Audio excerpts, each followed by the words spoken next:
नमस्कार विद्यार्थियों। आज हम मैट्रिक्स के पार्ट थर्ड की शुरुआत करेंगे। तो पार्ट फर्स्ट में हमने मैट्रिक्स की परिभाषा, मैट्रिक्स की कोटि का अध्ययन किया था और पार्ट सेकंड के अंदर हमने टाइप ऑफ मैट्रिक्स यानी मैट्रिक्स के विभिन्न प्रकारों का अध्ययन किया था। और पार्ट थर्ड के इस वीडियो लेक्चर के अंदर हम मैट्रिक्स की संक्रियाओं का अध्ययन करेंगे, अवयव पर संक्रियाएं। तो आज का टॉपिक है अवयव की संक्रियाएं यानी ऑपरेशन ऑन मैट्रिक्स। संक्रियाएं, अवयव की संक्रियाओं में पहला है योग संक्रिया।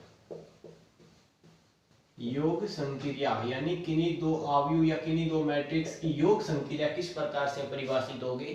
तो उसके लिए हमारी पहली कंडीशन क्या होती है कि दोनों मैट्रिक्स की कोटि यानी उनका क्रम, ऑर्डर समान होना चाहिए तो मैट्रिक्स की योग संक्रिया परिभाषित होगी, अन्यथा मैट्रिक्स की योग संक्रिया परिभाषित नहीं होती है। तो मैट्रिक्स की योग संक्रिया के लिए क्या बात ध्यान में रखनी है हमारे को कि मैट्रिक्स की कोटि क्या होनी चाहिए, दोनों मैट्रिक्स की जिनका हम योग करना चाहते हैं उनकी कोटि समान होनी चाहिए। तो दोनों मैट्रिक्स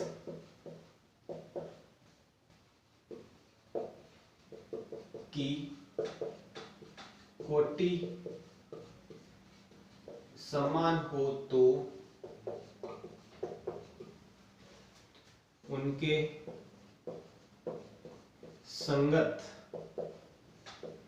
अवयवों का योग किया जाता है। यानी इसकी डेफिनेशन क्या होगी, योग संक्रिया कब परिभाषित होगी कि दोनों मैट्रिक्स की जो कोटि है वो इक्वल होनी चाहिए, समान होनी चाहिए, तो हम दोनों मैट्रिक्स की योग संक्रिया कर सकते हैं। तो अब देखिए इसका हम एक एग्जांपल देखते हैं। कोई एक मैट्रिक्स है ए, वो मैट्रिक्स क्या है A I J is equal to मैंने ले दिया m क्रॉस n। और एक मैट्रिक्स है बी मैट्रिक्स, बी मैट्रिक्स क्या है B I J m cross n। तो इन दोनों मैट्रिक्स का जो योग है वो हमारे को a प्लस बी से निरूपित करेंगे। तो अब देखिए इन दोनों मैट्रिक्स का योग परिभाषित है या नहीं, यानी इस मैट्रिक्स की कोटि कितनी है m क्रॉस n है और इस मैट्रिक्स की भी कोटि कितनी है m क्रॉस n है। तो दोनों मैट्रिक्स का जो योग है वो परिभाषित है और इनके संगत एलिमेंट्स को आपस में जोड़ देंगे, योग कर देंगे, तो इनका जो योग होगा वो a प्लस बी से निरूपित किया जाता है। तो ये एक मैट्रिक्स की योग संक्रिया है। अब हम इसका एक एग्जांपल देखते हैं। तो इसके लिए इधर ध्यान दीजिए, एग्जांपल में हम किन्हीं संक्रियाओं का योग किस प्रकार से करते हैं। जैसे ए मैट्रिक्स मैंने ले लिया 2 4 1 3 और एक बी मैट्रिक्स है, बी मैट्रिक्स इस प्रकार से है 1 2 4 3। अब मैंने पूछ लिया आपसे क्या इसके अंदर a प्लस बी परिभाषित है। तो देखेंगे सबसे पहले कि इस मैट्रिक्स की कोटि कितनी है 2 क्रॉस 2, क्योंकि इसमें दो पंक्ति है और दो स्तंभ है। इसी प्रकार से इस मैट्रिक्स की कोटि 2 क्रॉस 2 है, यानी दोनों मैट्रिक्स की कोटि इक्वल है। तो इसका मतलब इसके अंदर इन दोनों मैट्रिक्स का जो योग है वो परिभाषित होगा, यानी a प्लस बी।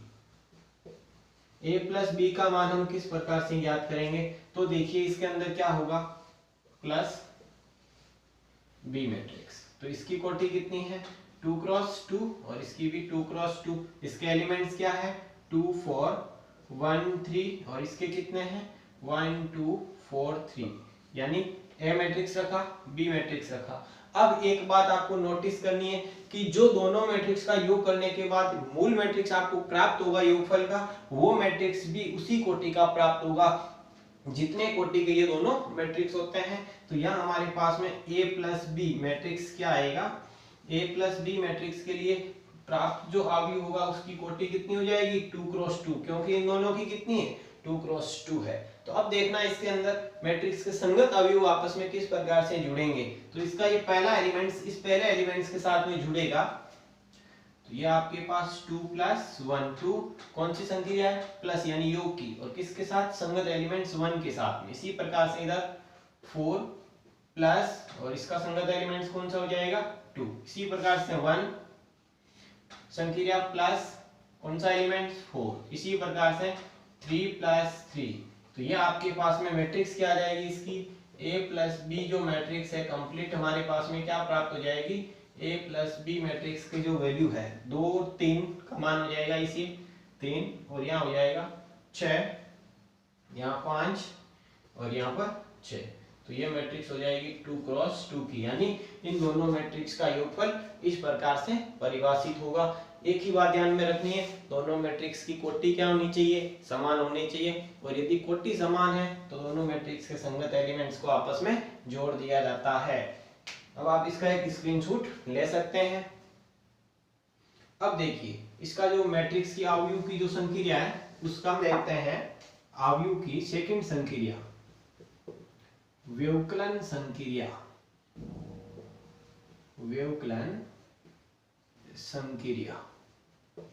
फर्स्ट हमने अभी देखी थी योग संक्रिया और अब हमारे पास में है व्यवकलन संक्रिया, यानी किन्हीं दो मैट्रिक्स की व्यवकलन संक्रिया है जो कब परिभाषित होगी कि उन दोनों मैट्रिक्स की जो कोटि है, क्रम है, ऑर्डर है, वो क्या होना चाहिए, समान होना चाहिए। तो हम दोनों मैट्रिक्स की व्यवकलन संक्रिया को परिभाषित कर सकते हैं और उनके संगत एलिमेंट्स को आपस में जोड़ देंगे। तो यहाँ लिखेंगे दोनों अवयव, दोनों अवयव कोटि समान हो तो संगत अवयवों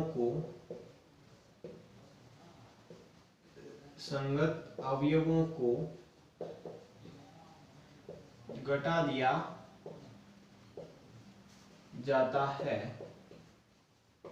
यानी ये हमारे व्यवकलन संक्रिया है कि दोनों जो मैट्रिक्स है उन दोनों की कोटि क्या होनी चाहिए, समान होनी चाहिए, ऑर्डर समान है तो उनके संगत एलिमेंट्स को हम घटा देंगे तो व्यवकलन संक्रिया परिभाषित होगी। और यदि कोटि समान नहीं है तो व्यवकलन संक्रिया उन दोनों मैट्रिक्स के ऊपर परिभाषित नहीं होगी।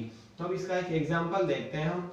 एग्जांपल मेरे पास में है कि कोई एक ए मैट्रिक्स है स्मॉल ए आई जैसे m क्रॉस n की कोटि तथा सेकेंड मैट्रिक्स जो है वो है बी मैट्रिक्स बी आई जे और उसकी कोटि है m क्रॉस n। ठीक है, अब देखिए इसकी कोटि भी m क्रॉस n में है और इसकी कोटि भी m क्रॉस n में है, तो दोनों मैट्रिक्स के ऊपर व्यवकलन संक्रिया क्या होगी, परिभाषित होगी। और जो नई मैट्रिक्स हमारे को मिलेगी a माइनस बी, उसकी कोटि भी कितनी प्राप्त हो जाएगी, m क्रॉस n प्राप्त होगी। अब इस चीज को हम एक एग्जांपल लेके समझते हैं। तो मेरे पास में सेकंड एग्जांपल इसका लेंगे कि कोई दो मैट्रिक्स लेते हैं a और b और उनके ऊपर व्यवकलन संक्रिया की जांच हम करते हैं। तो कोई एक a मैट्रिक्स है 7 4 5 2 तथा b मैट्रिक्स हमारा क्या है 5 3 2 1। ये एक बी मैट्रिक्स है, इसकी कोटि कितनी है 2 क्रॉस 2 है, इसकी कोटि भी कितनी है 2 क्रॉस 2 है। तो अब इसमें व्यवकलन संक्रिया में मैंने आपसे पूछा कि इन मैट्रिक्स में आप मुझे a माइनस बी परिभाषित है कि नहीं है, यदि है तो उसकी वैल्यू क्या आएगी वो बतानी है। तो इस मैट्रिक्स की कोटि भी 2 क्रॉस 2 है और इसकी भी 2 क्रॉस 2 में है, तो a माइनस बी की वैल्यू परिभाषित होगी। तो इसके लिए हम कैसे ज्ञात करेंगे, 2 क्रॉस 2 ए मैट्रिक्स क्या है 7 4 5 2, कौन सी संक्रिया लेनी है, व्यवकलन, तो इसका यूज कर लिया। माइनस बी मैट्रिक्स लेनी है, बी मैट्रिक्स ये रही 5 2 3 1 और इसकी कोटि 2 क्रॉस 2 है। तो अब देखिए दोनों की कोटि समान है तो इनके संगत एलिमेंट्स को घटा देंगे तो हमारे पास में क्या आएगा, ये जो नई मैट्रिक्स प्राप्त होगी उसकी कोटि कितनी मिलेगी 2 क्रॉस 2 में मिलेगी। तो यहाँ संगत elements 7 minus 5 4 minus 3 5 minus 2 2 minus 1, तो हमारे पास में a माइनस बी जो मैट्रिक्स है वो कितना प्राप्त हो जाएगा, यहाँ मिलेगा आपको 2, यहाँ मिलेगा 1, यहाँ मिलेगा 3 और यहाँ मिलेगा 1। तो यह आपके पास में 2 क्रॉस 2 का a माइनस बी मैट्रिक्स आ गया। इसी प्रकार से मैं इसमें आपसे पूछ लेता हूँ कि आप मुझे b माइनस ए की वैल्यू बताओ, b माइनस ए।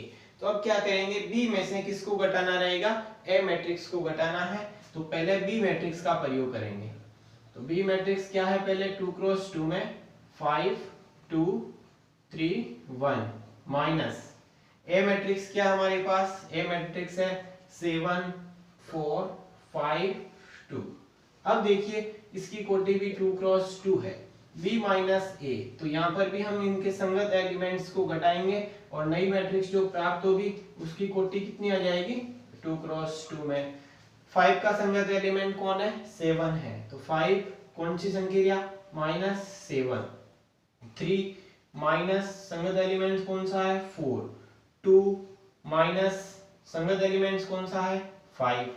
1 माइनस 2, तो ये आपके पास आ जाएगी b माइनस ए मैट्रिक्स कितनी प्राप्त होगी, माइनस का 2 यहाँ से, तो यहाँ से कितना आएगा -1, यहाँ से कितना आएगा -3 -1, ये आपके 2 क्रॉस 2 है। अब देखिए a माइनस बी का वैल्यू ये मैट्रिक्स प्राप्त हो रही है, b माइनस ए की वैल्यू में ये मैट्रिक्स प्राप्त हो रही है, दोनों इक्वल नहीं है तो दोनों की वैल्यू समान नहीं आती है, ये आपको ध्यान रखना है। ये आपकी व्यवकलन संक्रिया है, इसका एक स्क्रीनशॉट भी ले सकते हैं। अब व्यवकलन संक्रिया के बाद में थर्ड संक्रिया है गुणन संक्रिया, यानी अवयवों की गुणन संक्रिया। बहुत इंपॉर्टेंट है, इसको समझना बहुत जरूरी है और इंपॉर्टेंट भी है एग्जाम की दृष्टि से भी। गुणन संक्रिया, थर्ड संक्रिया हमारे पास में है अवयवों की गुणन संक्रिया, मल्टीप्लिकेशन ऑपरेशन, गुणन संक्रिया।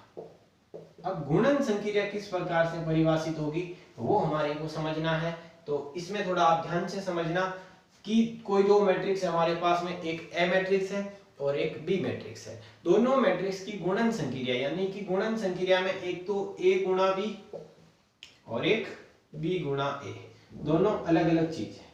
यानी a गुणा b में इस स्थिति में क्या होगा कि दो मैट्रिक्स जो है, एक के स्तंभों की जो संख्या होगी वो b के पंक्तियों की संख्या के इक्वल होनी चाहिए। तो पहले मैं इसको लैंग्वेज में लिखता हूं ताकि आपको समझने में आसानी होगी। तो यानी यहां लिखेंगे दो अवयव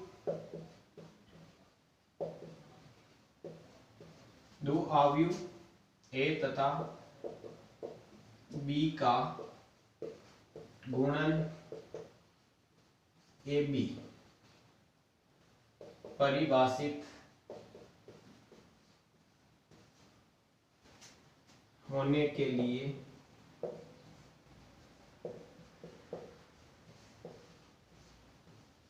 अवयव ए के स्तंभों की संख्या अवयव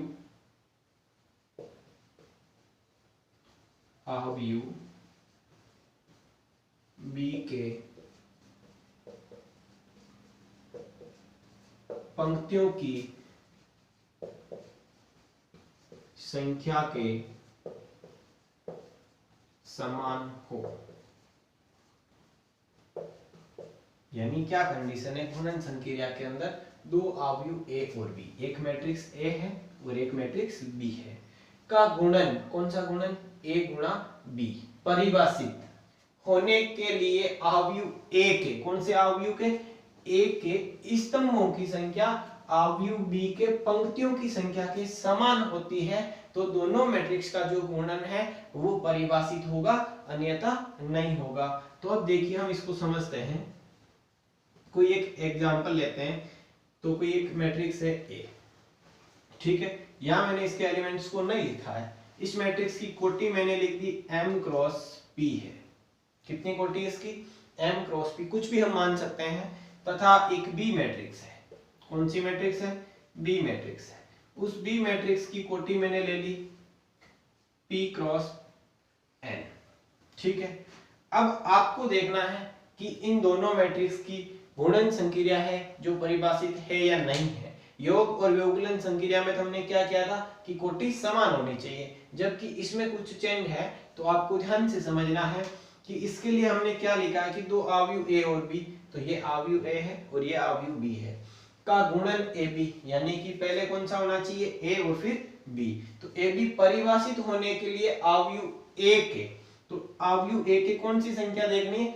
स्तंभों की संख्या। तो अवयव ए में स्तंभों की संख्या कितनी है? p है। यानी मैट्रिक्स की जो कोटि लिखता है उसमें पहले पंक्तियों की संख्या और फिर स्तंभों की संख्या लिखता है, तो इसमें कितनी है? p है।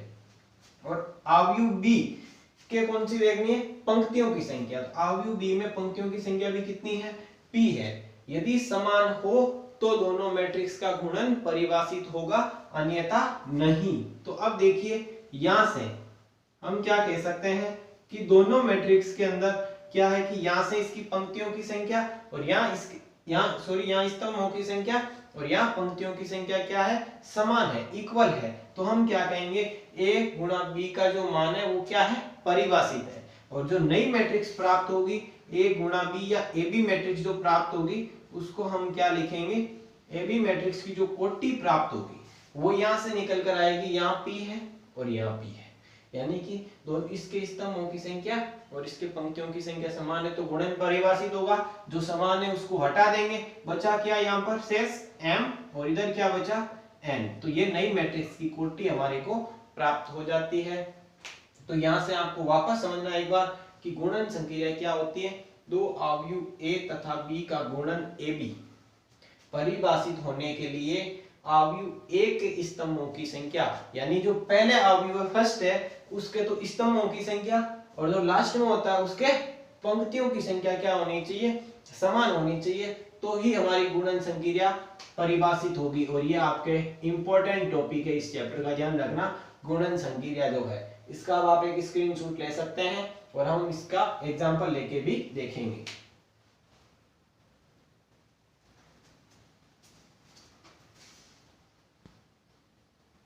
देखते हैं अवयव का गुणन संक्रिया के लिए एक एग्जांपल। ठीक है, यानी कि जो पहले मैट्रिक्स होती है उसके तो क्या होनी चाहिए? स्तंभों की संख्या और जो बाद में होती है उसके पंक्तियों की संख्या समान होनी चाहिए। तो अब देखिए एक एग्जांपल लेता हूं मैं।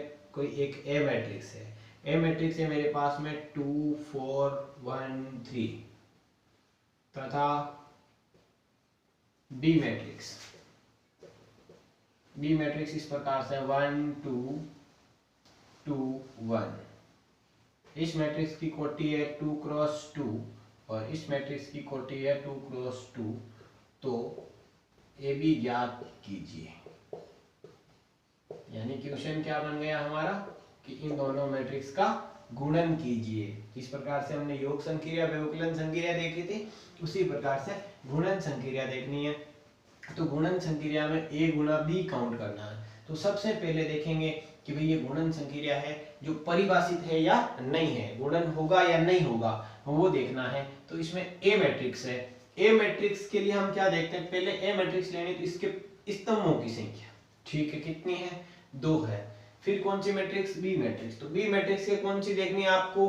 पंक्तियों की संख्या। तो पंक्तियों की संख्या देखेंगे तो दोनों का मान इक्वल है। तो हम क्या कहेंगे कि a गुणा b इसमें परिभाषित है और उनको इस प्रकार से सरल करेंगे, a गुणा b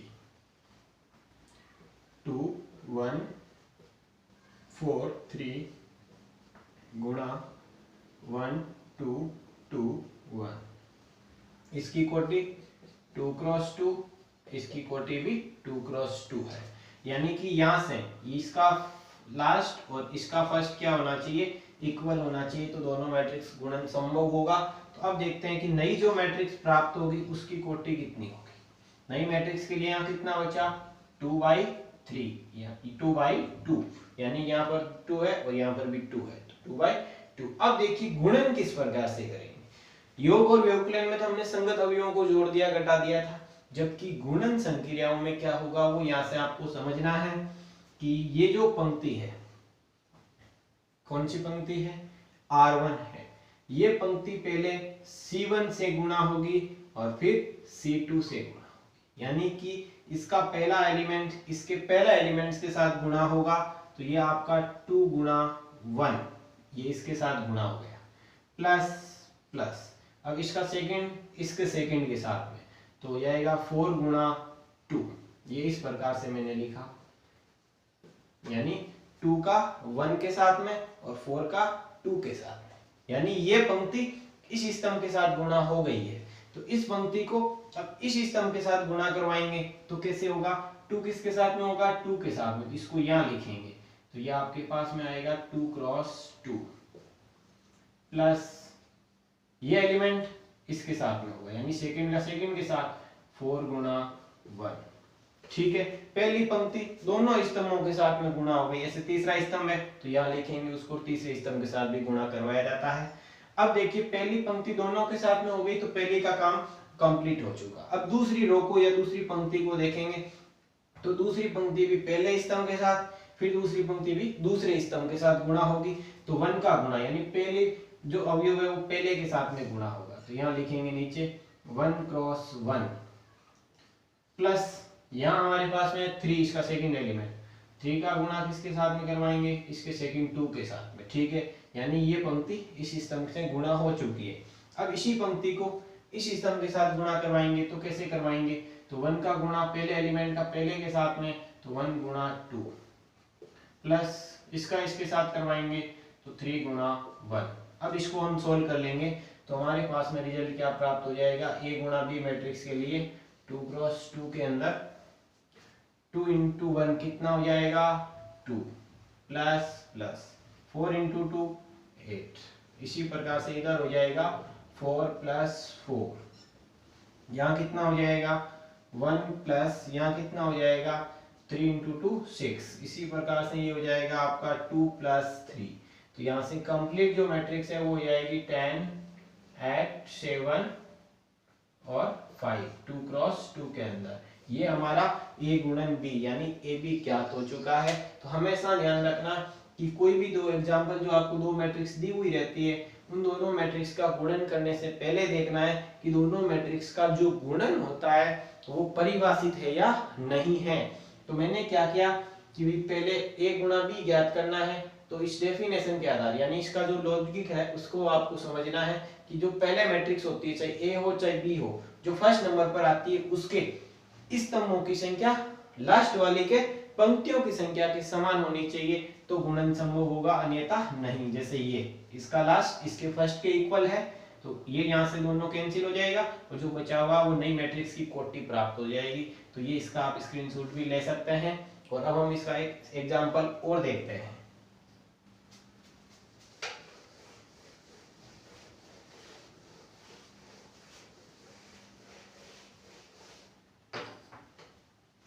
एक एग्जांपल के लिए जैसे मैंने कोई एक ए मैट्रिक्स दी है, ए मैट्रिक्स क्या है 1 2 3 1।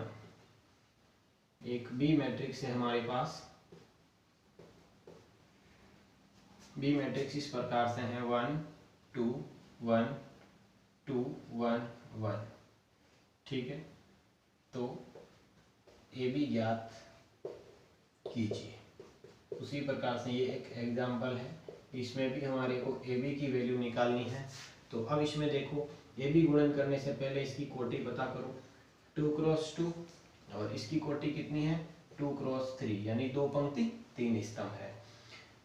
कौन सा निकालना है, ए बी निकालना है। तो फर्स्ट नंबर पर ए मैट्रिक्स रहेगी तो इसके स्तंभों की संख्या इसके पंक्तियों की संख्या के इक्वल होनी चाहिए। तो यहाँ भी 2 है तो यहाँ भी 2 है, तो गुणन इसमें क्या है परिभाषित है। तो हम गुणन इस प्रकार से करेंगे ए गुणा बी। तो ए मैट्रिक्स क्या है 1 2 3 1 गुणा 1 2 2 1 1। ये आपका 2 क्रॉस 2 और इधर 2 क्रॉस 3 है, यानी इसका लास्ट इसके फर्स्ट के इक्वल होना चाहिए। 2 यहाँ है 2 यहाँ है, यानी इसके स्तंभों की संख्या इस मैट्रिक्स के पंक्तियों की संख्या के इक्वल होती है तो दोनों मैट्रिक्स का गुणन परिभाषित होगा। इक्वल है तो गुणन परिभाषित है, कोई दिक्कत नहीं। अब नई जो मैट्रिक्स प्राप्त होगी उसकी कोटि क्या प्राप्त होगी हमारे को, उसकी कोटि प्राप्त हो जाएगी 2, यहाँ से 2 इधर कितना बचा 3, तो यहाँ आ गया 2/3 नई मैट्रिक्स की जो कोटि है। अब देखिए कि ये नई मैट्रिक्स की कोटि 2/3, इसका मतलब क्या हुआ, हमारे को 2 पंक्ति और 3 स्तंभ बनाने हैं। कैसे सिलेक्ट करेंगे इसको, तो अब देखिए पहली पंक्ति पहला स्तंभ, पहली पंक्ति दूसरा स्तंभ, पहली पंक्ति तीसरा स्तंभ, यानी जो पहली पंक्ति है वो तीनों स्तंभों के साथ अलग अलग गुणा होगी और फिर दूसरी पंक्ति तीनों स्तंभों के साथ अलग अलग गुणा होगी। तो हमारे पास में 2/3 की एक मैट्रिक्स प्राप्त हो जाएगी। तो यहां से लेंगे इसको, इसका 1 एलिमेंट यानी पहला एलिमेंट पहले के साथ में गुणा 1 क्रॉस 1 प्लस दूसरा एलिमेंट दूसरे के साथ में गुणा तो 2 क्रॉस 2, यानी ये पहली पंक्ति पहले स्तंभ के साथ गुणा होगी तो ये एक एलिमेंट्स प्राप्त हो जाएगा।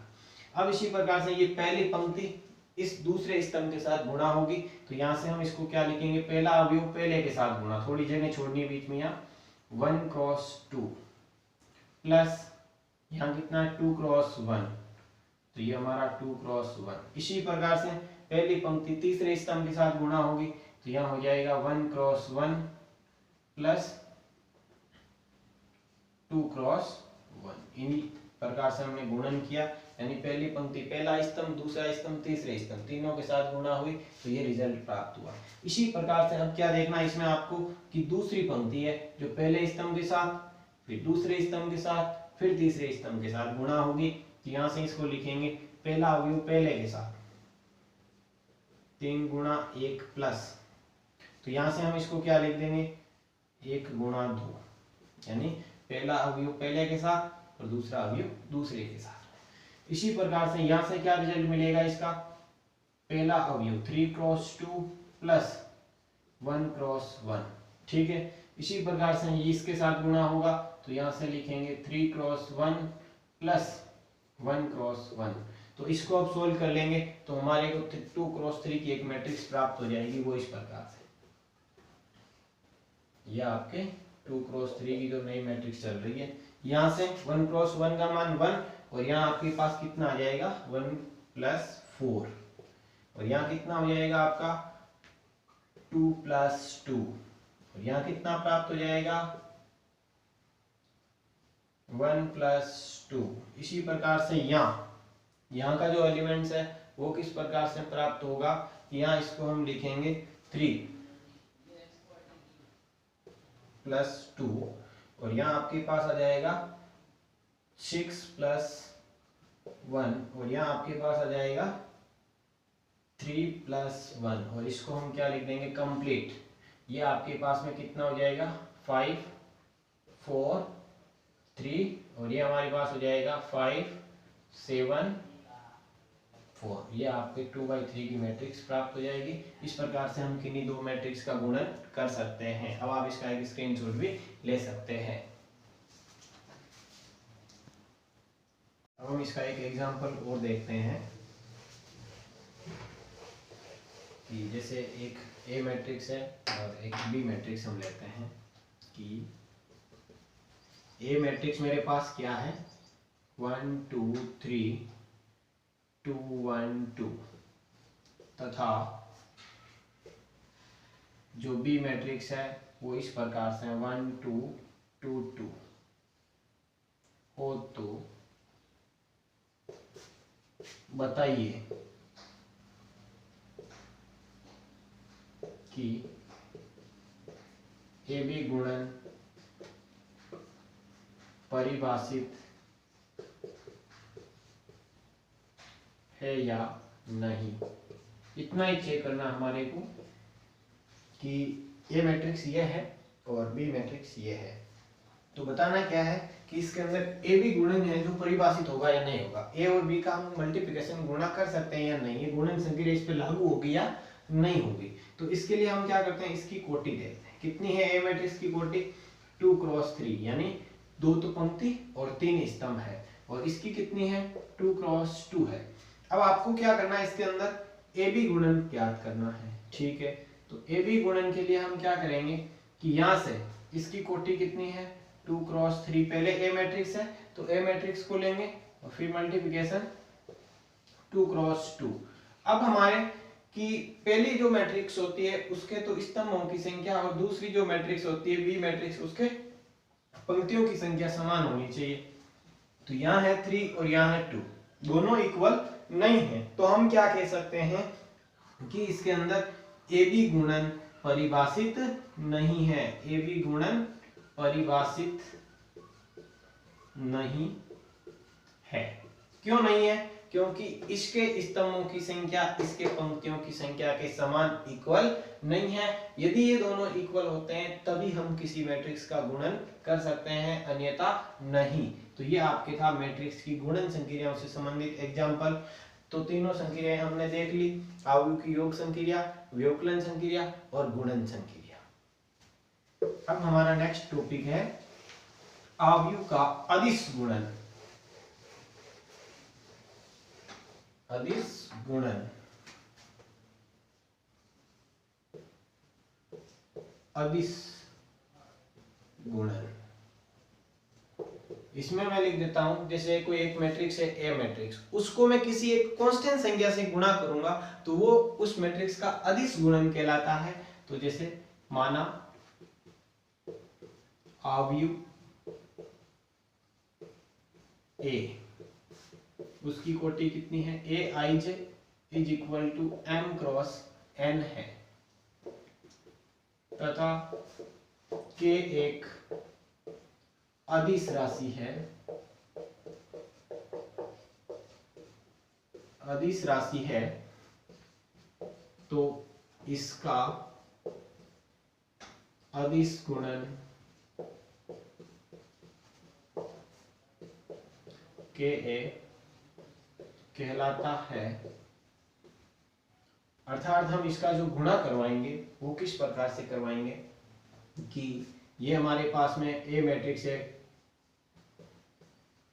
ए I J M cross N, हम किसी भी इसको कांस्टेंट संख्या अदिश राशि से गुणा करवाते हैं, मान लेते हैं के, तो के से गुणा कराएंगे, इसका गुणनफल के ए से हो जाएगा, और इधर जो ये के से आप गुणा करवाओगे वो मैट्रिक्स के अंदर प्रत्येक एलिमेंट्स के साथ गुणा होगा।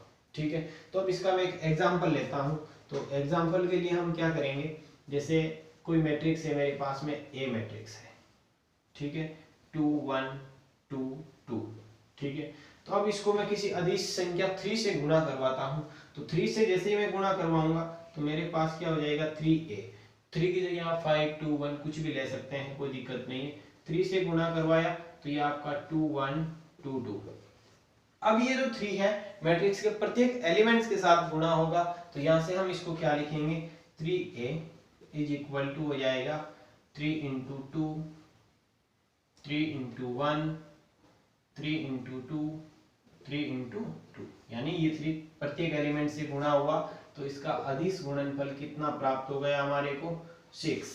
3 इंटू 2 का मान 6, यहाँ हो जाएगा 3 और यहाँ हो जाएगा 6 और यहाँ हो जाएगा 6। तो ये इस अवयव का अदिश गुणन कहलाता है। यानी किसी भी मैट्रिक्स को आप किसी संख्या से गुणा करवाएंगे तो वो प्रत्येक एलिमेंट से गुणा होगी, और कॉमन लेंगे तो वो भी प्रत्येक एलिमेंट से कॉमन लिया जाएगा। तो ये था आपके पास अवयव का अदिश गुणन, इसका भी आप स्क्रीनशॉट ले सकते हैं। और हम अगली क्लासों में वापस पढ़ेंगे 3.1 एक्सरसाइज की सॉल्यूशन को, और आपको तीनों पार्ट वीडियो लेक्चर जो 3 हमारे हैं, part A, part B, part C, या 1 2 3, तीनों को अच्छे ढंग से पढ़ना है। मैट्रिक्स का गुणन, योग और व्यवकलन संक्रिया को, कंसेप्ट को क्लियर करना है, एग्जाम्पल को हल करना है। धन्यवाद।